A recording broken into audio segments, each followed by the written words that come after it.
तो अभी कल के सत्संग का सार प्रांजल सुनाएगी।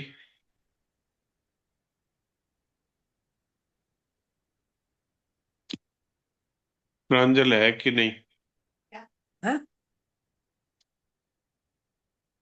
फोन तो हाँ, में उठा नहीं है शायद। कट करो। रेलिंग रेलिंग से उतर सीढ़ी से उतर रहा था, पैर सॉरी पैर पैर में अटक गया होगा, गिर गया। तो अभी गीता जी के शुद्ध श्लोक का पाठ करते हैं। आज है 5वें अध्याय का 27वां श्लोक। पहले मैं 2 बार पढ़ता हूँ, फिर आप लोगों में से जो शुद्ध पाठ करना चाहें वो हाथ खड़ा कर देंगे।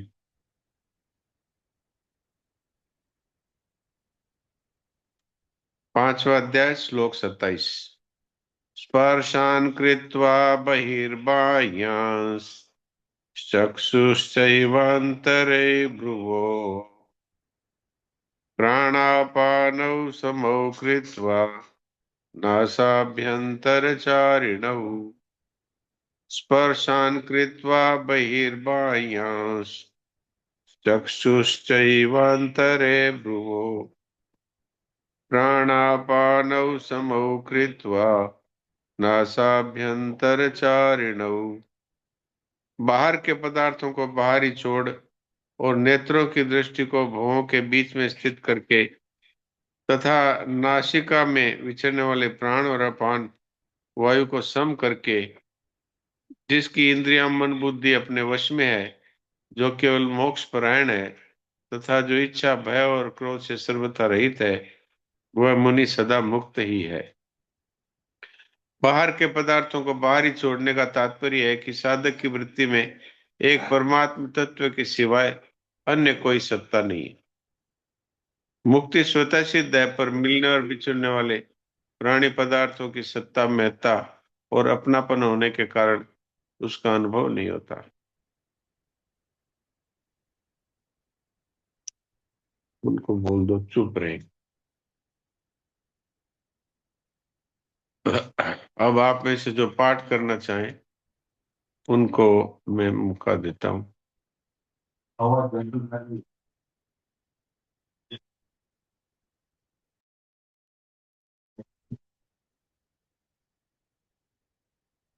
प्रीति। नारायण नारायण जी सा प्रणाम कर रही नारायण नारायण प्रणाम। हूँ। स्पर्शान् कृत्वा बहिर्बाह्यान् चक्षुश्चेतावन्तरे भ्रुवो प्राणापानौ समौ कृत्वा नासाभ्यन्तरचारिणौ। नारायण नारायण। ठीक है। रेखा।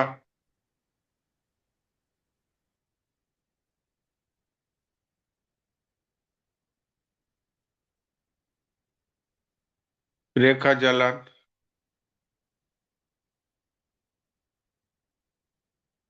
लगता है उनका नेटवर्क काम नहीं कर रहा।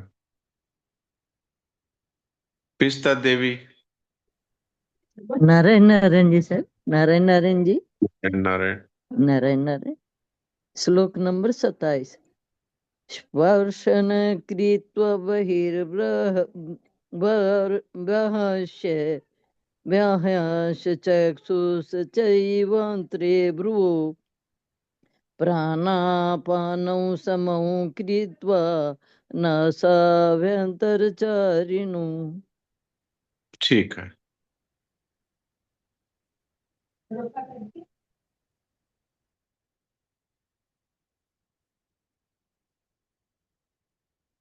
कमला देवी।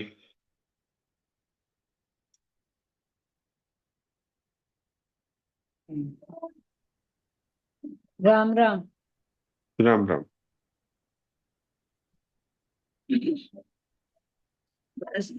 स्पर्शान् कृत्वा बहिर्बाह्यां चक्षुषेवान्तरे भ्रुवो प्राणापानौ समौ कृत्वा नासाभ्यन्तरचारिणौ।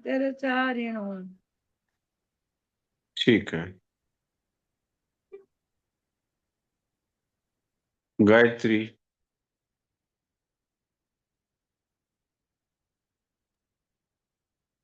नारायण नारायण।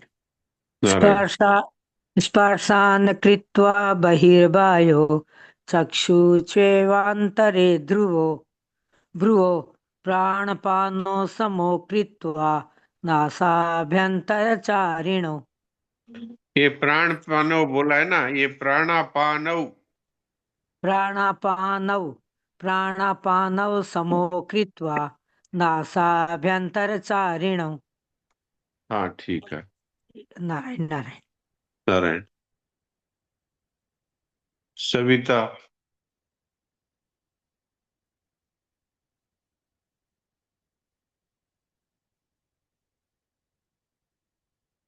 प्रणाम डॉक्टर साहब। प्रणाम। स्पर्शान् कृत्वा बहिर्भ्राम्याश्चक्षुश्चैवान्तरे भ्रुवोः प्राणापानौ समौ कृत्वा नासाभ्यन्तरचारिणौ।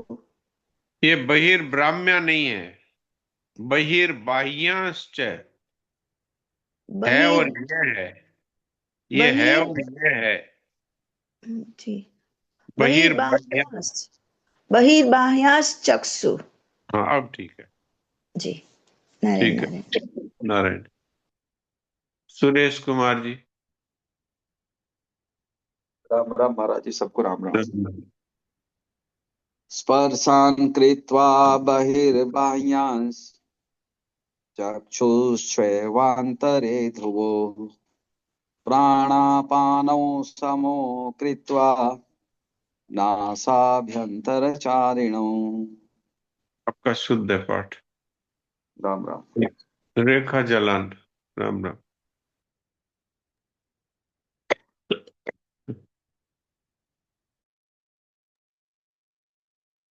हाँ रेखा बोलो। गुड्डू रेखा, आपका आवाज नहीं आ रहा है। वहां से देखो तुम्हारा कोई बंद है क्या? यहाँ से तो माइक खुल गया है।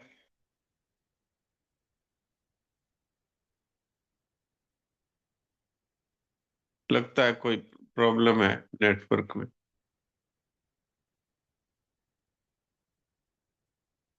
सीता देवी अग्रवाल क्या बोल रही है? बोलिए।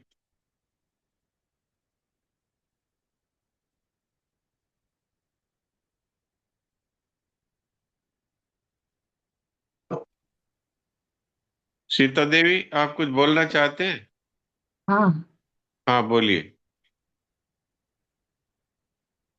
हाँ, प्रणाम महाराज, नए साल की प्रणाम। राम राम।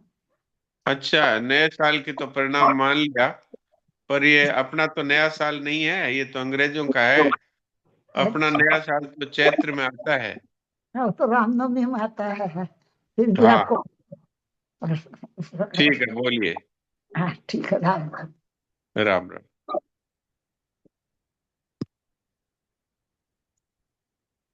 नारायण नारायण।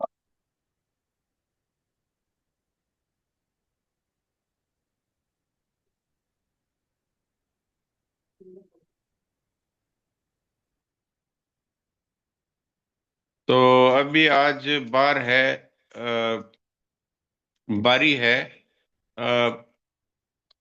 कहानी की। क्योंकि अभी नंदिनी तो आज और नहीं आ पाएगी, शायद कल आएगी। तो आज हम लोग राम नारायण जी से कहानी सुनते हैं। और भी जिसके पास कहानी हो शिक्षाप्रद तो वो सुना पाएंगे। पहले राम नारायण जी से सुनते हैं। हाँ राम नारायण जी सुनाइए, आपका माइक खोल लीजिए।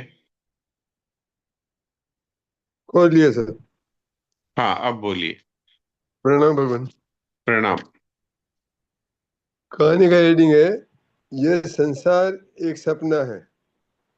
ये संसार एक सपना है, सुनाइए। किसी देश में एक किसान रहता था। वह बड़ा ज्ञानी था, किसानी करता था। स्त्री थी। एक लड़का बहुत दिनों के बाद हुआ। उसका नाम हारू रखा। बच्चे पर माँ और बाप दोनों का प्यार था, क्योंकि एकमात्र वही नीलमणि जैसा धन था। किसान धर्मात्मा था। गांव के सब आदमी उसे चाहते थे। एक दिन वह खेत में काम कर रहा था। किसी ने आकर खबर दी कि हारू को तो हैजा हो गया। किसान ने घर जाकर उसकी बड़ी दवा दारू करी, परंतु अंत में लड़का गुजर गया। घर के सब लोगों को बड़ा शौक हुआ, परंतु किसान को जैसे कुछ भी नहीं हुआ। उल्टा वही सबको समझाता था कि शौक करने का कोई मतलब नहीं है, और फिर वो खेती करने के लिए चला गया। घर लौटकर उसने देखा उसकी स्त्री रो रही है। उसने अपने पति से कहा कि तुम बड़े निष्ठुर हो जी, लड़का जाता रहा और तुम्हारी आंखों से आंसू भी नहीं निकले। तो उस किसान ने स्थिर होकर कहा, मैं क्यों नहीं रोता बताऊं? कल मैंने एक बड़ा भारी सपना देखा था, और उसमें ये देखा कि मैं राजा हो गया और मेरे 8 लड़के हैं, बड़े सुख से हूँ। अचानक दूसरे राजा ने मेरे राज्य पर आक्रमण किया और युद्ध में मेरे 8 पुत्र मारे गए। अब मैं स्वयं युद्ध भूमि में जाने के लिए घोड़े पर सवार हुआ और महल से निकला। अचानक ठोकर लगने से घोड़े से मैं भी गिर पड़ा। तो मेरी अचानक आँख खुल गई, देखा तो चारपाई से नीचे गिर गया। अब मुझे बड़ी चिंता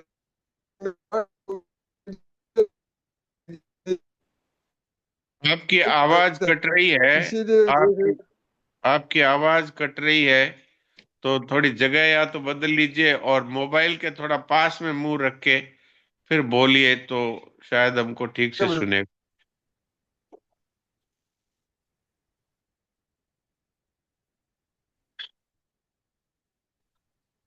वापिस अब तक सुनो क्या साहब? अच्छी हाँ कहानी जी, क्या वापिस बोल सुनो क्या? हाँ, जो छोटी सी कहानी।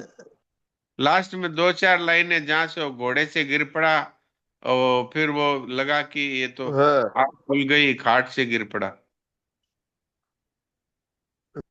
यहाँ से सुना हाँ, दी। देखा तो मैं चारपाई से नीचे गिर पड़ा। मुझे अब मुझे बड़ी चिंता है।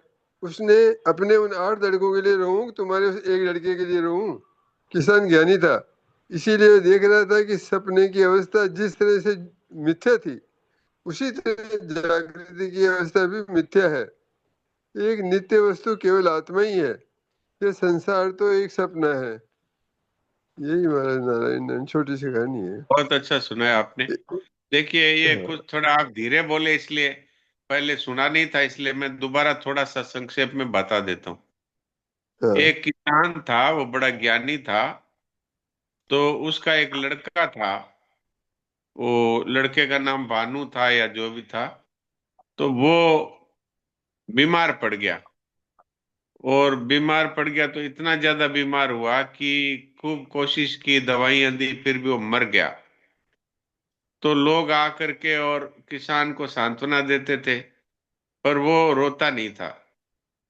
उसकी पत्नी ने कहा कि आप कैसे निष्ठुर हो, आपका जवान बेटा मर गया और आप रोते ही नहीं हो। तो उसने अपनी बात सुनाई कि रात को मैंने सपना देखा। सपने में मैं एक राज्य का राजा था, मेरे 8 बेटे थे, और एक पास वाले राजा ने हमला कर दिया। तो फिर सब लड़के लड़ते लड़ते मर गए। तो मैं अपने घोड़े पर बैठा लड़ने के लिए, जाने के लिए। तो मैं घोड़े से गिर पड़ा फिसल करके, और तो मेरी आंख खुल गई। तो आंख खुल गई तो मैंने देखा कि मैं अपनी खाट से नीचे गिर पड़ा हूं। तो अब मैं तुम उसकी स्त्री को उसने कहा कि अब मैं बताओ, मैं अपने 8 पुत्रों के लिए रोऊं या कि इस एक पुत्र के लिए रोऊं? अगर वो सपना था तो ये भी सपना ही है, ये कौन सा सच है? तो ये है ज्ञान की बात। वास्तव में एक आत्मा ही सत्य है, बाकी शरीर तो सब मर ही रहे। तो ये बहुत अच्छी कहानी थी, बड़ी ही शिक्षाप्रद। अभी सुरेश कुमार जी से एक कहानी सुनते हैं, और पहले संतोष भाई से बात करते हैं। संतोष भाई क्या बोलना चाहती है? हाँ संतोष भाई बोलिए। जी सर, मैं कहानी सुनाना चाहता हूँ। अच्छा, तुम सुनाना चाहते हो? अच्छा, पहले तुम सुना दो, फिर उसके बाद सुरेश जी से सुनेंगे। ठीक है। वो कहानी एक घमंडी इंसान के ऊपर है। एक घमंडी इंसान गांव में रहता था। वो बाकी सारे गांव वासी से बहुत अमीर था। तो फिर जब भी कोई गांव वासी उससे बात करने का प्रयास करता था, तो वैसे घमंड घमंड दिखाता था कि नहीं, मैं तुम लोग से बात नहीं करूंगा, तुम लोग तो गरीब हो। तो फिर एक दिन वो अपने काम के लिए जा रहा था, तो एक घास का तिनका उसकी आंखों में चला गया। फिर वो बहुत बेचैन हो गया, तो उसने सारे गांव वालों को इकट्ठा कर लिया। फिर सारे गांव वाले उसके आंख में से तिनका निकालने का प्रयास करने लगे। तभी एक गांव वाले ने बोला कि हम इसकी मदद क्यों कर रहे हैं, तो बहुत घमंडी इंसान है। तो दूसरे गांव वाले ने बोला कि नहीं, ये घमंडी इंसान है पर हम तो नहीं है, तो हम इसकी मदद करेंगे। तो फिर उन लोग ने कपड़ा मुंह में डाला और गर्म करके उसकी आंखों में लगाया, तो उसको थोड़ा सा आराम मिला। तो तभी वो घमंडी इंसान सोच रहा था कि एक छोटे से तिनके ने मेरी पूरी घमंड निकाल दिया, इसके लिए घमंड नहीं करना चाहिए। वाह वाह, बहुत अच्छा बहुत अच्छा। तो ये कौन बोल रहा, सिद्ध बोल रहा? हाँ। हाँ। ठीक है, बहुत अच्छा। राम राम। राम राम। अरे राम राम बोला तो प्रणाम बोलूंगा। सुनिए ना। राम राम राम।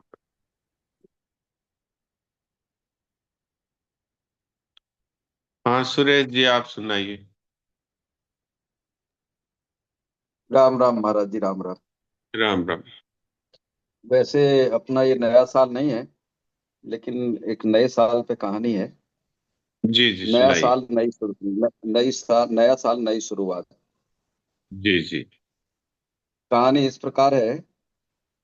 शहर की तेज रोशनी और आतिशबाजी के शोर के बीच तन्विक अपने कमरे की खिड़की से बाहर देख रहा था।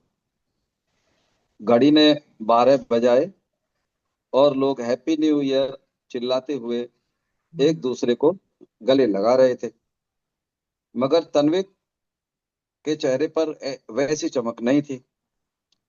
उसे लग रहा था कि नया साल भी पिछले साल जैसा ही होगा, अधूरे सपने और टलते हुए लक्ष्य।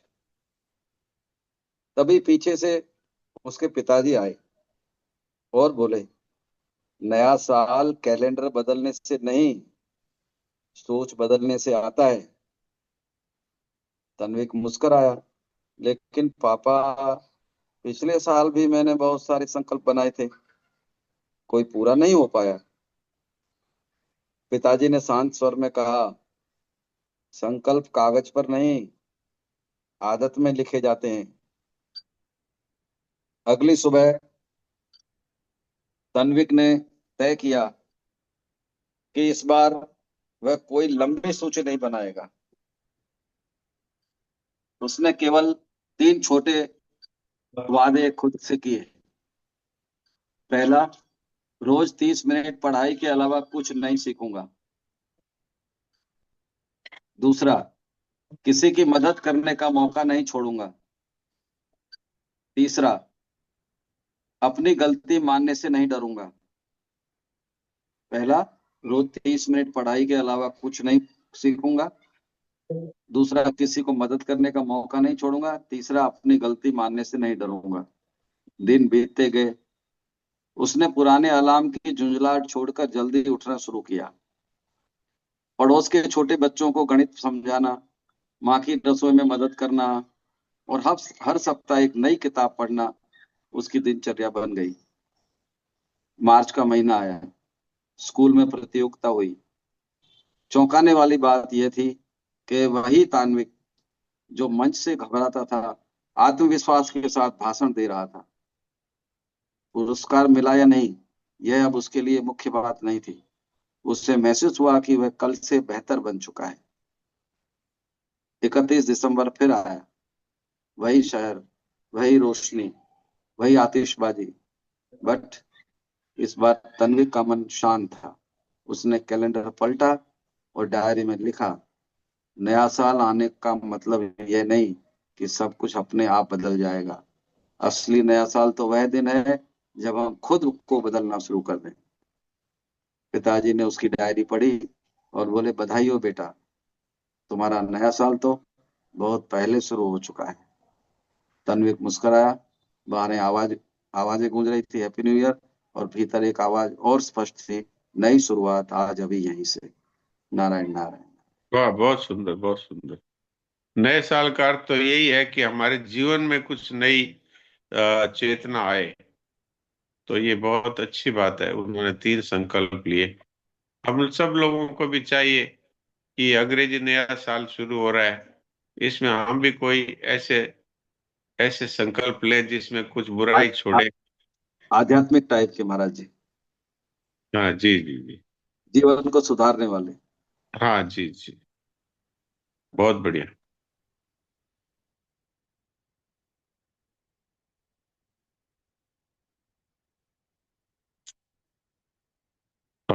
नंद किशोर मंगल जी, आप सुनाइए।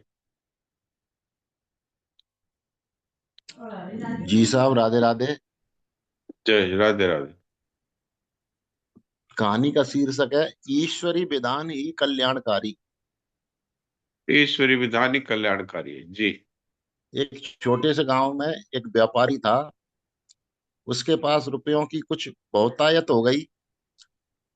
उनसे उसने माल खरीदने का तथा शेष रुपए एक साहूकार के यहाँ अमानत रखने का विचार किया। दूसरे दिन खूब तड़के जाना है, ऐसा निश्चय करके वह रात को सो गया। रात को पेशाब करने उठा और अंधेरे में सीढ़ी से सरक कर गिर गया। चोट लगी पर प्राण बच गए। लेकिन इससे दूसरे दिन उसका शहर का जाना रुक गया। उस गांव में एक विश्वासी भक्त रहता था और वह सेठ के घर कभी कभी आया जाया करता था। जब सेठ के गिरने की बात सुनी तो वह भक्त दूसरे दिन उसके घर गया। सेठ ने भक्त से सारी बातें कही तो भक्त ने कहा, ईश्वर जो करता है सब भले के लिए करते हैं। यह सुनते ही सेठ को बड़ा क्रोध आया, परंतु क्रोध को कुछ दबाकर वह बोला, भगत तुम तो एकदम गंवार ही हो। मुझे इतनी चोट लगी कि मेरा दूसरे गांव का जाना रुक गया और मेरा जरूरी काम बिगड़ गया, और तुम कहते हो कि जो ईश्वर करता है सब भले के लिए ही करता है। यह मैं कैसे मानूं? अब तक तो ईश्वर ने मेरा कोई भला किया हो यह देखने में नहीं आया, बुरा किया है सो प्रत्यक्ष है। उत्तर देते हुए भगत ने कहा कि सेठ, तुम्हारी दृष्टि केवल वर्तमान काल को ही देख सकती है, भविष्य के गर्भ में तुम्हारी दृष्टि नहीं पहुंचती, इसी से तुम ऐसा कह रहे हो। परंतु मैं तो अब भी कहता हूँ कि भगवान जो करते हैं वो हमारे हित के लिए ही होता है, भले ही हम उसे देख नहीं सकें। कुछ दिनों बाद भगत सेठ के यहाँ गया। तब सेठ ने उसके पैरों में पड़कर कहा कि भगत जी, तुम्हारी सब बातें सच्ची है। यदि मैं उस दिन नहीं गिरा होता तो मैं जरूर शहर की ओर गया होता और मेरी मृत्यु हो गई होती, और साथ ही बहुत सा धन भी चला जाता। ठगों को मेरे जाने की खबर लग गई थी और उन्होंने मुझे मारकर मेरा धन लूट लेने की पूरी साजिश की थी, परंतु ईश्वर ने मेरी यात्रा रोककर मुझे बचा लिया। सूले के कष्ट को कांटा गड़ाकर ईश्वर ने दूर कर दिया, और मैं मूर्ख कांटा गड़ जाने के कारण अपनी लापरवाही को दोष देने के बदले ईश्वर को दोष देने लगा। ये है साहब। वाह, वाह, बहुत सुंदर। अगर जब वो उस दिन चला जाता तो ठग उसको मार देते, उसका धन छीन लेते, हाँ, बिल्कुल और महाराज। भगवान ने उसको छोटी सी चोट से बचा लिया। बता तो दी भगवान भगवान। का हर विधान मंगलकारी है, ये बात इस कहानी से सिद्ध हो गई। बिल्कुल बिल्कुल महाराज। हाँ, ना, बहुत बढ़िया। हाँ सविता जी, आप बोलिए।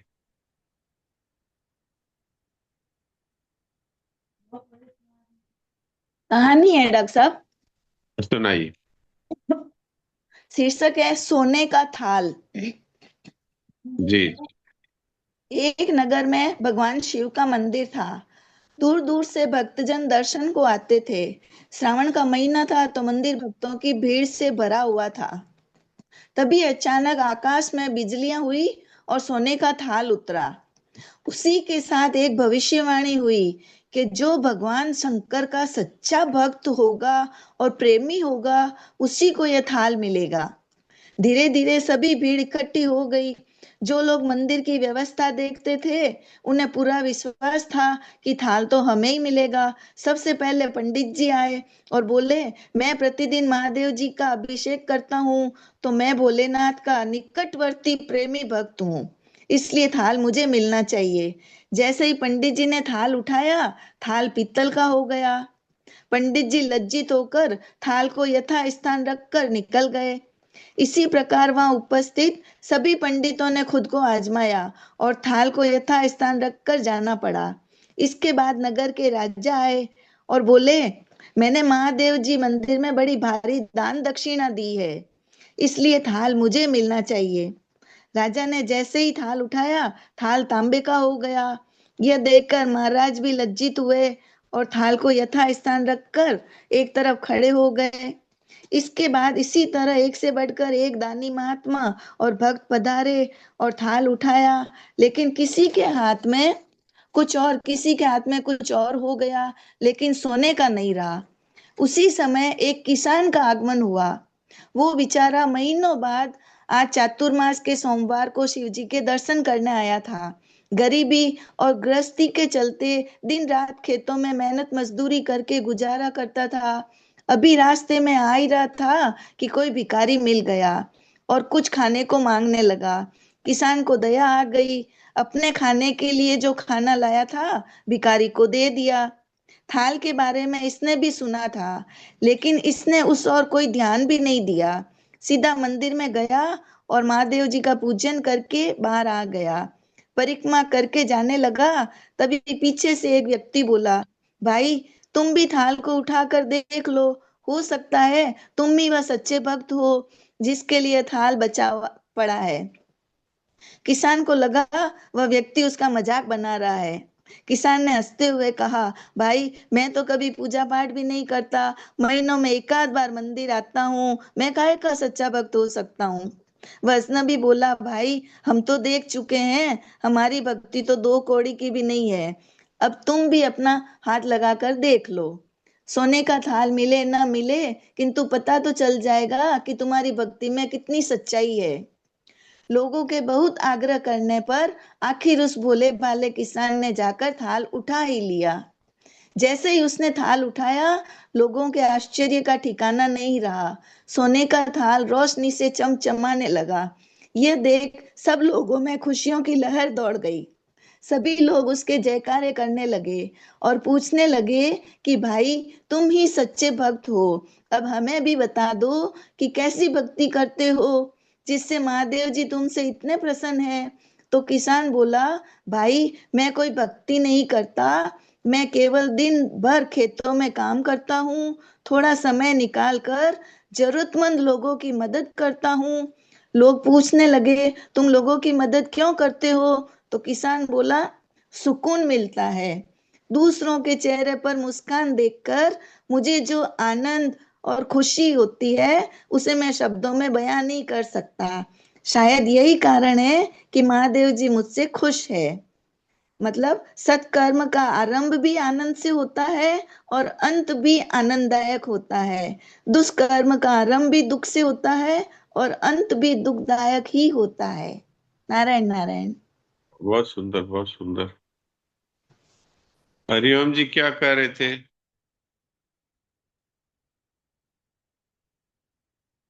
हरिओम जी बोलिए। हाँ डॉक्टर साहब प्रणाम। मैं ये कह रहा था कि जैसे अभी सपने वाला बेटा और जागने वाला बेटा दोनों सत्य नहीं है, ऐसे ही 3 बजे हम लोग फंसे थे। आपने कहा कि ममता कामना वासना लेके सोते हैं और जागते समय वही पकड़ लेते हैं। तो वो तो सपना वाला चला गया, लेकिन ये तो जागृत सपना दोनों में फंसे हैं। तो इसका रास्ता क्या है? ये रास्ता सीधा सीधा ही है कि जो कुछ हमें दिख रहा है और सुनने में आ रहा है और चिंतन में आ रहा है, वो सब का सब वास्तव में अभाव ही है, वो नहीं है। इसको स्वीकार कर लें तो अभी अभी जीवन मुक्त हैं, ये सारा सपना गायब हो जाएगा। जी अब बिल्कुल सही। सपने से जब जागते हैं तो चाहे कितना भी धन मिला हो, चाहे हमने कितना ही पाप किया हो, न तो दंड मिलता है न कोई पुण्य होता है।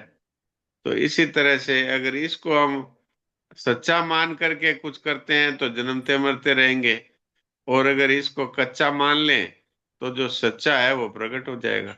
जी। बहुत सही, बहुत सही। उमा कहूँ मैं अनुभव अपना, सत्य हरि भजन जगत सब सपना। सपना। ये बात। बहुत सही। प्रणाम डॉक्टर साहब, प्रणाम। प्रणाम। तो अब समय पूरा हो रहा है, इसलिए एक बार ज्योति से बात कर लेते हैं। ज्योति क्या कहना चाहती थी? हाँ ज्योति जी बोलिए। महाराज जी, राम राम, प्रणाम। राम राम राम। अभी तो बस 1 ही मिनट का समय बचा है, लेकिन एक ही दुविधा ये थी कि एक साधक को क्या कभी भी किसी भी अवस्था में क्रोध नहीं करना चाहिए जब तक कि उसको ये लगता है कि क्रोध करने से सामने वाला सही होता है। मतलब, क्योंकि जब आप विनम्र विनम्र विनम्र रहते हो तो आपको शायद ऐसा लगता है कि गलती का मतलब उस चीज का फायदा उठाया जा रहा है।